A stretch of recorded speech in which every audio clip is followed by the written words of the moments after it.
Those of you that are struggling with pornography and masturbation addiction, the guy I'm about to interview right now has a story to tell, and I firmly believe that story will help you. This guy struggled with it for more than 13 years. In fact, when he went to meet a pastor to help him, immediately after the pastor finished praying with him and counseling him, he went into the church toilet to masturbate. It was that bad, but today he's finally free. This is his story. Hi, my name is Naman Chukwara aka Lone Wolf. I'm a masculinity coach, and I basically help men and women to quit their porn addiction, harness their sexual energy so that they can level up in life.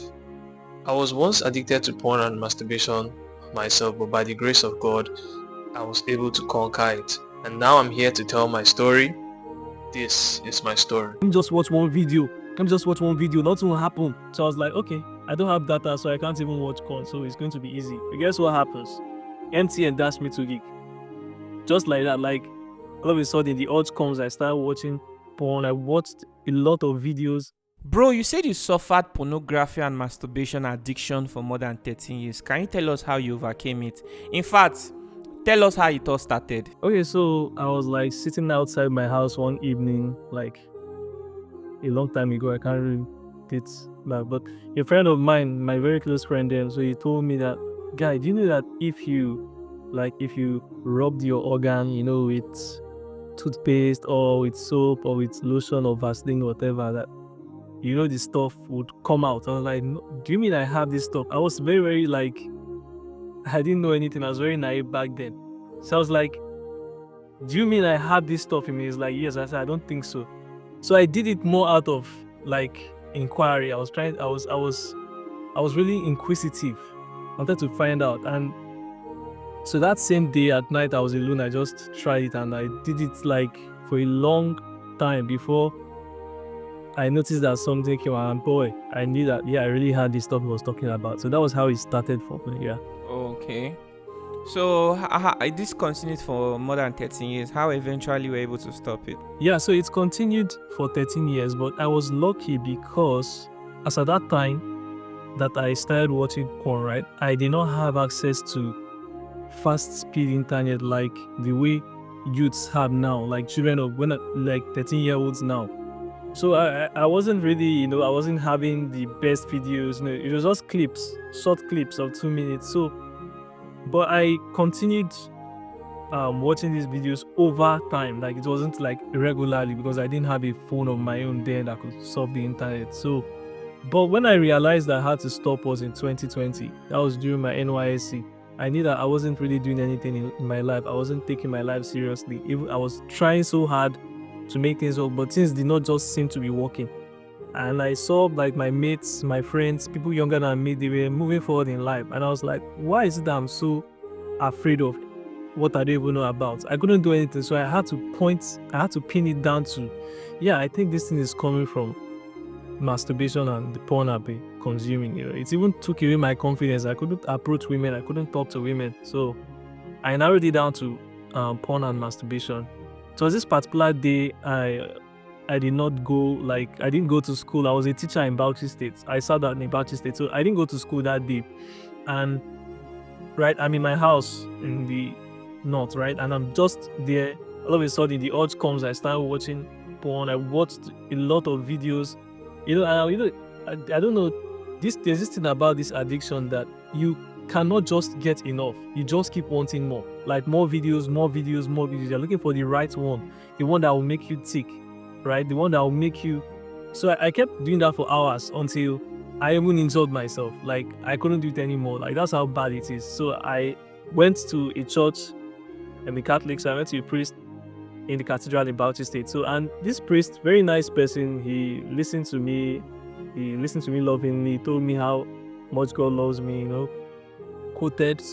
gave me some Bible verses to read, and gave me the penance. Penance is something that you do to show that you are really sorry for, what you have done, the sin you've committed and stuff. So immediately I had finished the penance right there in the church, right? I still felt the urge. And I went into the toilet of the church. This is not even more than 20 minutes after the confession. And I watched porn and I masturbated again. So that was when I knew that this thing is really serious. I have to take it Wow. You went seriously to now. church So to see a pastor so you could repent from this addiction, and immediately after praying to you, that same church, you went to the toilet to still go and masturbate. yes, that was exactly what happened. Well, But when I was leaving that church, I told myself that, guy, enough is enough. Today is the day I'm going to stop trying. I've been trying so hard, but I've been telling myself I'm trying, I'm waiting for God to save me. But it wasn't working. I was praying, I was doing everything. I realized that I had to take my destiny into my own hands because God has given us everything we need. He gave us a brain, which is basically autonomous. You have full control over the brain as a human being. And I decided to take advantage of that. Like, I shouldn't allow something else to be using my brain for me. So I started focusing, and I did not really think of quitting porn as much as I started thinking of bettering my life, because I knew that there was a hole. And this porn addiction is just a symptom that there is a hole somewhere. You need to fill that hole up with something else, and you need to develop yourself and level up.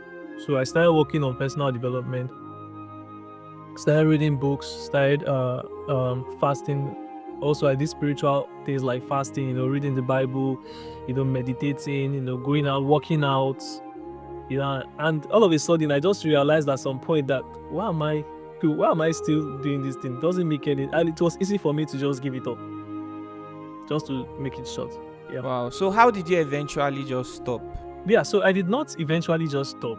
Like, what happened was, after I left Bauchi State and I went back to Lagos, because that's where my family is. So I came back to Lagos, and as God will have it, this was the best blessing. I'm sorry, a lot of people may not like what I'm going to say, but it was the best thing that happened to me. It was the lockdown, the COVID-19. I know people lost family members, and people lost money, their businesses and stuff. But for me, that was what changed my life, because when I got back home, I couldn't distract myself with other activities that were going on.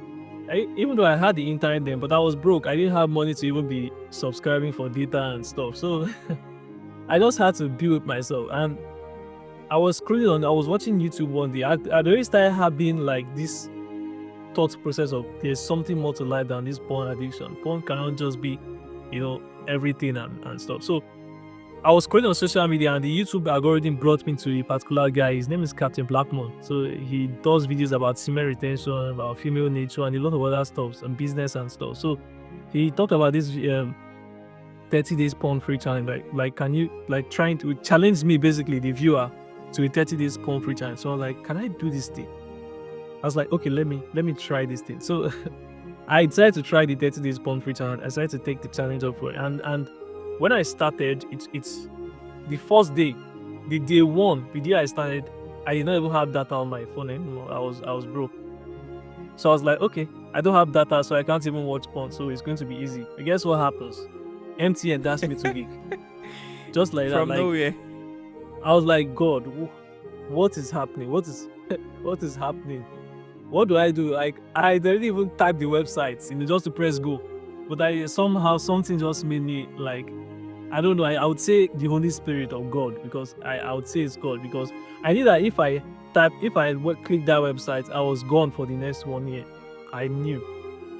And so I did not tap that website. I did not click the link, and I used the data to just watch videos on semen retention, on chastity, on celibacy, talking about the benefits and everything. So I was like, I started having, maybe I started feeling incentivized to actually be chaste, because I'm like, okay, maybe there are some benefits actually. I mean, I don't believe I would be a superhuman or like a Superman or someone that will be flying or something, like some other people say, but I knew that there were benefits to it, and I was like, okay, let me see if I can reap these benefits. So I stayed my first 7 days, right? My first 7 days I was free. I was feeling good. I was feeling energetic, you see, like unlike I've ever felt in my life. For those first 7 days, after the 7th day, I felt really good. I felt really alive. I started waking up. I started seeing things and observing things I never observed before. I started hearing the sound of birds in my area. I started appreciating the sunset. All these things I never even knew they existed, because I was just looking for the next ejaculation. It kind of makes somebody blind. This porn addiction, it's really terrible. It makes you blind to the good things around you. You can't even appreciate the things that nature gives to you.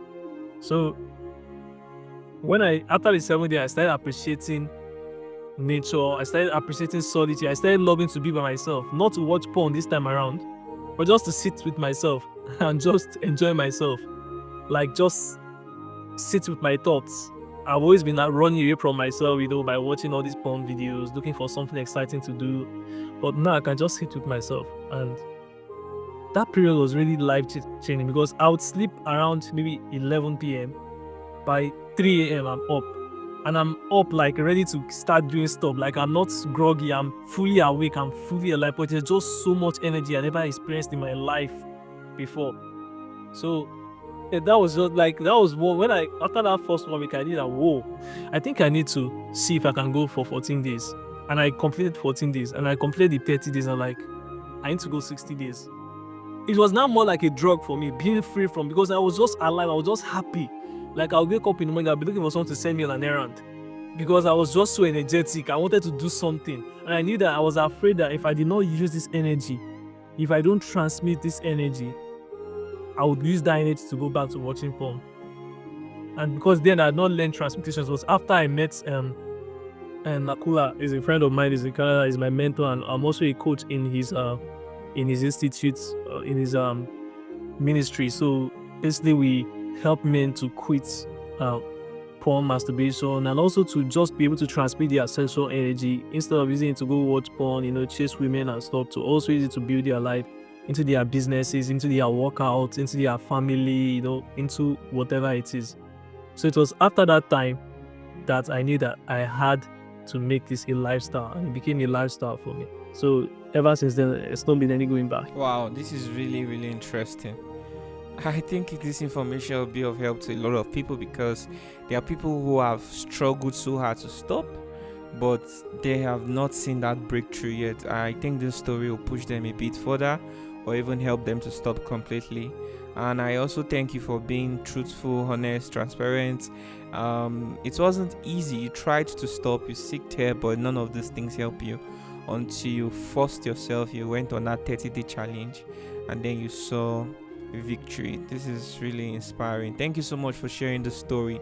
So what is your advice to people, especially from someone who have suffered this addiction for 13 years? What is your advice to those who are trying to quit, and to those who are even yet to understand what this addiction means? Well, let's start with the people who don't understand what the addiction is. First of all, if you don't know that you're addicted, then you can't help yourself, because a lot of people, a lot of guys, they reach out to me on my TikTok and they will like, guy, can you help me? I just want to stop it. I said, why do you want to stop? Nothing really serious. I just felt like, I just said that it's not good. I'm like, bro, I can't help you. You need to know why you want to stop. Like, there has to be something. And I'm not saying everybody's the same. There are some people who will come out, and there are some people who speak against me, and they say that no, their life is just working out fine, and they are masturbating and watching. But more power to you. I mean, I'm not trying to make somebody change their life if they don't want to change their life. But for someone who has seen the detrimental effects in his own life, right, and he wants to change, then he has to understand first that he's an addict. And I know it's a very humbling thing, to say, because me, I'd even been denying it myself until that encounter in the church, and that made me like, guy, you're an addict, and you need to stop trying and really be serious about your life. I'm trying. You need to stop trying. And that's for the people who do not understand the addiction. First, they need to understand. They need to examine their lives and see if it is affecting them and where it is affecting them. And if it is affecting them, they need to, I need to do something about this. They need to, where is it affecting me? How is it affecting me? Some people, they know that they don't have confidence. Some people, it makes them fall sick, because I was a student of Unilag. I was always falling sick throughout my school time. My brain was just not open. After I stopped watching porn, I became more intelligent. Like, I was just like, my brain opened. I felt like my brain opened. Like, I felt like I'd always been an intelligent student, right? Before I started watching porn, right? Before I started this practice of watching porn. But when I got to university, I was struggling. I was intelligent, but I was struggling in class. I'll read. The guys I'll teach will do better than me. In the exam, I don't know how to explain it. So there's something that is spiritual as attached to this pornography addiction. So somebody that is an addict needs to understand that, okay, where is this thing affecting me? State it out. This is where it is affecting me. This is how it's affecting me. Then that will be your why. When you get to a situation where you're like, you are tempted, maybe you are alone and you just want to let me just watch one video, nothing will happen. You have to now bring out your why, like your cookie jar. You bring it out. This porn is affecting me. It's made me to be dull in school. It made me not to have confidence, and I need this confidence to be able to realize my dreams in life. I think I need to just hold on. Let me hold on for a minute or two and see if the thing comes down. So that's for that. But then for the people who really want to stop, I think my first advice would be pray like there's no work, and walk like there's no prayer. But don't leave everything to God. Don't say, God, go, you are praying to God, because God has given you the ability to determine some things in your life. You can't be putting the whole blame on God. God did not tell you to watch porn in the first place. I mean, yes, you ask God for help and support and everything, but it is a personal responsibility. So heaven will help somebody that helps himself. You can't just leave the whole blame on God and say, God, I told you to help me. You're not helping me. See now, I'm about to watch porn now. You see, all those things don't work. You're just deceiving yourself. Then also, the next thing I'll say is, you can also reach out for help. I always talk to guys, help guys as much as I can.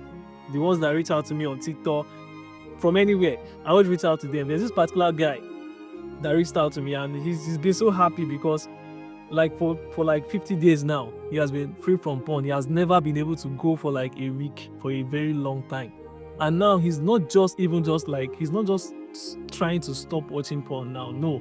He's now enjoying the life of being chaste, because a lot of people don't understand that there is enjoyment in being chaste. That chastity is enjoyment. When on my videos on TikTok, when I make these videos, people think that maybe I'm just trying to just come out and I'm a holier than thou or stuff. No, it's not that. I'm trying to show you that this is how I started from. This is what I did. I messed up. I understand that the internet does not forget. I understand that, but I still came out to make all these videos. You can imagine, tomorrow, I could want to become a president or something, and somebody will say, hey, look at your president, you want to be your president. It's someone that I was saying was watching porn about 15 years ago or something. But I know the importance of this thing. That's why I came out. Because I know the importance. I know how many people are dying in silence. That's the reason for me coming out to say all these things. It's not like I love washing my dirty lining in public.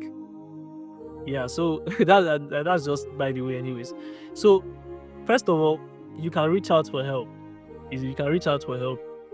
But you need to first examine yourself. Ask yourself, why did you even start watching porn in the first place? There must have been something. It could be lack of love, it could be lack of self-confidence, it could be boredom, it could be whatever it is. You need to know. Then also know what porn is taking away from you and masturbation is taking away from you. And also try to start to learn and familiarize. Read books about chastity. There are a lot of men who have become unstoppable forces that created things that the human race cannot even begin to dream about because they were chaste. People like Nikola Tesla. Nikola Tesla said that the energy that the mental power he used to create the alternating currents and other inventions in his life, it would drain 10 oxen. And he was able to generate that sort of mental power simply because he was chaste. The same thing with Isaac Newton. Isaac Newton even gives advice about, dealing with the urges. Instead of just sitting down and burning in passion, he used that energy to maybe write a book or paint or draw or do something, which is basically talking about transmutation. Napoleon Hill also talked about sexual transmutation in his book, Think and Grow Rich, chapter 11. He talks about sexual transmutation and the importance of sex and how a man can actually transmit their sexual energy. He said that highly sexed men are usually successful. When he says highly sexed men, it doesn't mean men who express their sexual desires by watching porn or having sex anyhow. No, he's talking about highly sexed men. They have high desire for sex, but they're able to transmit it. It's just like releasing controlled steam. You can use it to achieve a lot of things. You have a lot of people. Even Muhammad Ali was chaste. He always says that he stays away from women, 6 weeks before any fight. David Haye, Manny Pacquiao, think of them. Mike Tyson was celibate for 5 years. and he became the world heavyweight champion and before the age of 20. There is power in the semen of a man, and this is what every man has to understand. You have been grown to think that you are like there's no value in you being chaste, but there is. And sadly, it has only been women that have been bringing, that purity when it comes to, childbirth, because a child that is born from chaste parents thrives better than a child that is not. That's why most of the religions always talk about their saviors or their avatars having immaculate conception or like having chaste births. Just like we Christians now, like I'm a Christian now, we believe that Jesus Christ was born without sin, like without lust. And a lot of other religions, not just even Christianity, a lot, like over 15 or 20, have the same ideology of their avatars being born without lust or something like that. So there is power in chastity, there is joy in chastity, and this is what I try to preach. And a lot of guys say, no, you're just trying to be holy, and no, that's not why. There's power, and you need to start focusing on the benefits of chastity. There's the skin glow, there's the power in the eyes, better hair growth, deeper voice. It's as if women just know that when a man is keeping himself, like they will be around you, they will want to be around you. I don't know how this thing works, but I'm telling you for free, like it works. Every other guy who is chaste, like go watch their videos, go check their experiences. Women are attracted to men who are chaste. I don't even know how they know. They don't even know what is making them attracted to these men. So, but they are, and it makes you more masculine. It makes you to start to love yourself more. It says that you can become more masculine, more dominant, more assertive. I used to be a weakling back then, especially in my relationship with women. Like they would mistreat me, they would talk to me anyhow, and I allowed it. And I was thinking it was their fault before, right? Of course, they have a part to play, but women will always disrespect a man that does not respect himself, that doesn't set boundaries. And when you start to practice semen retention, and you start to practice chastity, and you start to feel confident in yourself, you do not take disrespect from anybody. You don't have to shout. You don't have to. In your body posture, what's the word? Your demeanor just tells that I'm not someone to be effed with. And they just know, and women can tell, and they would still try to test you. But it shows, and you just pass the test without even trying hard, because you are not driven by lust anymore, so they cannot control you like other men out there, other testy guys out there. And I don't mean this in any like degrading way or something. I was a testy guy too, but I'm just saying that this is what it is. Any man that conquers his lust is a dangerous man. So that's just it. All right, bro, thank you so much for sharing your story. I hope people find this valuable enough that it goes a long way to effect change in their life, real change. A lot of people have suffered from this addiction, and not too many persons know how to quit. But with what you've shared, I think it's going to help a lot of people. Thank you so much for sharing your story, and God bless you. Viewers, I hope you find this video valuable enough to share to someone. You never can tell who might be experiencing this. If you have a group chat of students, teenagers, any kinds of group chat, I firmly believe that something like this will be valuable to people. So do well to share it to them, and God bless you all. So you can look at your screen right now, wave your hand with a smile and say bye.